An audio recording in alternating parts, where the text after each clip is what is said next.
भारत ने मारा जुर्माना, चीन कर रहा था काम मनमाना। इजराइल मिटाएगा ईरान का नामो निशान, चीन ने अपनी तानाशाही सियान शहर में दिखलाई। दोस्तों, हम बता दें, खबर निकल कर आ रही है चीन की सियान शहर की तरफ से, जिसके अंदर हालात बद से बदतर होता चला जा रहा है।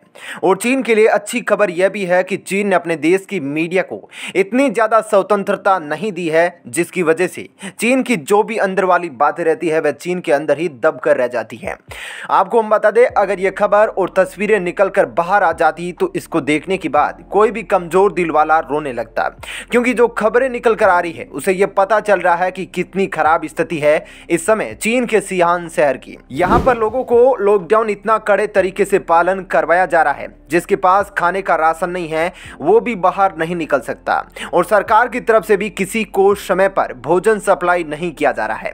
यहाँ पर लोगों की ऐसी हालत हो गई है जैसे किसी के पास खाने को कुछ भी नहीं है और कोई भी दुकान खुली नहीं है। बिल्कुल सब तरफ सन्नाटा छाया हुआ है। लोगों का यहाँ बहुत बुरा हाल है।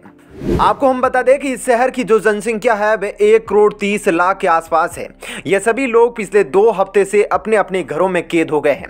रिपोर्ट किसी मामूली चैनल ने नहीं दी, बल्कि यह रिपोर्ट निकल कर आ रही है BBC की तरफ से, जिसमें हमें पता चलता है कि चीन अपने लोगों को कितनी बेरहमी से लॉकडाउन का पालन करवा रहा है।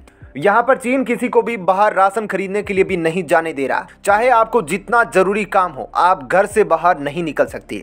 चीनी सरकार की तरफ से यह खबर दी जा रही है कि वहां पर खाने पीने की सप्लाई जारी है, लेकिन सोशल मीडिया पर यह खबर निकल कर आ रही है कि उन्हें अभी तक सही से खाने की और पीने की सप्लाई नहीं मिल रही है। और बहुत लोगों ने यह दावा किया है कि इस शहर में भूखमरी जैसे हालात पैदा हो गए हैं। चीन के सियान शहर में कोरोना के बढ़ते मामलों को देखते हुए यहां पर अभी हाल ही में लॉकडाउन लगाया गया है।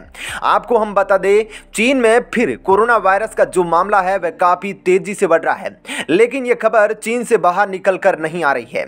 यहां पर सुनने को मिल रहा है कि बिना टेस्टिंग के कोई भी घर से बाहर नहीं निकल सकता है। चाहे फिर किसी को कितना ज़रूरी सामान लेना हो, कोई भी घर से बाहर नहीं जा सकता।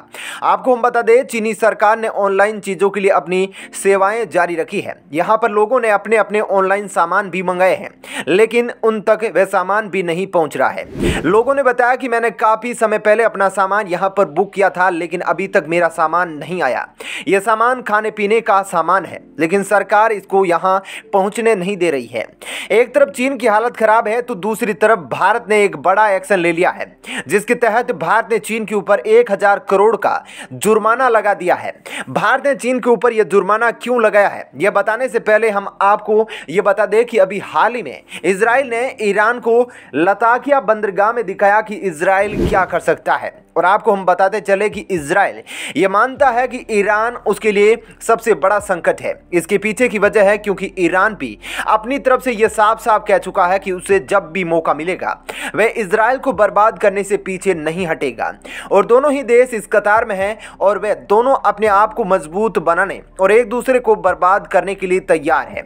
ईरान भी अपनी तरफ से लगातार कई मिसाइलों का परीक्षण कर रहा है। आपको हम बता दें कि अभी हाल ही में ईरान की तरफ से खबर निकल कर आ रही थी, जिसमें यह पता चलता है कि ईरान ने एक साथ 16 मिसाइलों का परीक्षण भी किया है और अपनी ताकत का एक छोटा सा नमूना भी दिखाया है। इसके बावजूद भी ईरान और इजराइल का मामला ठंडा होता नहीं दिख रहा है। आपको हम बता दें कि ईरान के राष्ट्रपति इब्राहिम रईसी जाने वाले हैं रूस और वहां जाकर ये मिलने वाले हैं पुतिन जी से, जिसके बाद यह अनुमान लगाया जा रहा है कि रूस और ईरान के बीच कोई बड़ा समझौता हो सकता है।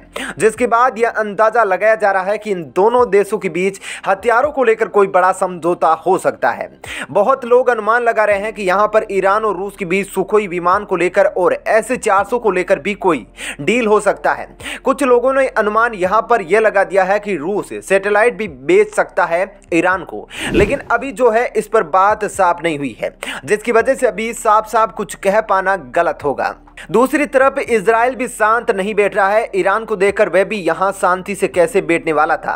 यहां पर इजराइल ने अपना पूरा खजाना खोल दिया है, $3.1 अरब का।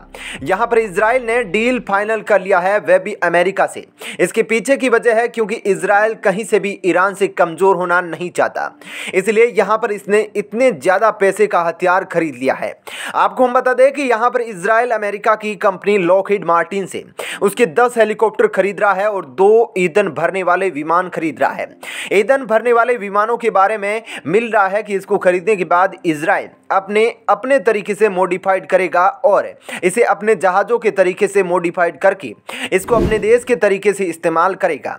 आपको हम बता दें कि पिछले 1.5 साल से इजराइल हर वह चीज़ खरीदने की कोशिश कर रहा है जो इजराइल को मजबूत करे, और अगर ईरान से जंग हो तो इजराइल कहीं से भी कमज़ोर न पड़ जाए। इजराइल अपनी तरफ से बिना पैसों की फिक्र किए वह हर चीज़ खरीदने को तैयार हो गया, जिसकी वजह से वो ईरान से मजबूत हो जाए।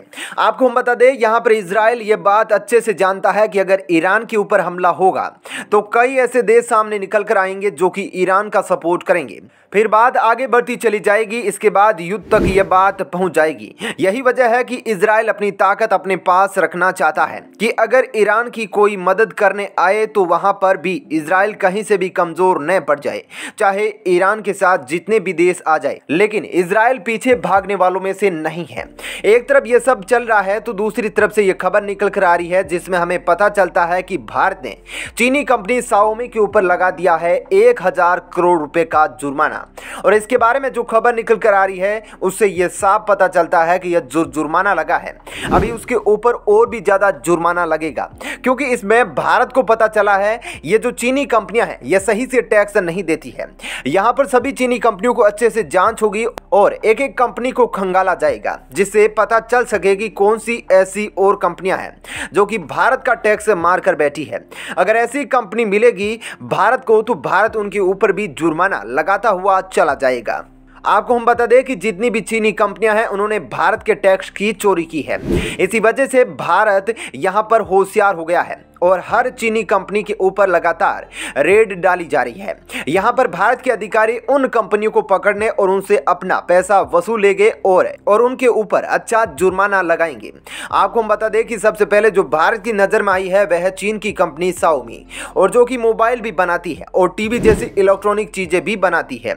जब यह खबर चीन को पहुंची तो इसके बाद चीन बौखलाने लगा और कहने लगा कि इसके पीछे राजनीति के कारण है। भारत को माहौल ऐसा बनाना चाहिए उसके देश में व्यापार हो सके और भारत को ऐसी चीनी कंपनियों के ऊपर जगह जगह रेड नहीं मारनी चाहिए। यहां पर चीन के बयान के बाद हमें तो यह तो समझ में आ गया कि चीन को इससे कितना ज्यादा फर्क पड़ा है। यहां पर चीन ने काम ही ऐसा कुछ किया है कि भारत उनको इतनी आसानी से नहीं छोड़ सकता। भारत ने चीनी कंपनियों के ऊपर रेड मार के सही किया है या गलत, आप अपनी राय हमें कमेंट बॉक्स में लिखकर दे सकते हैं।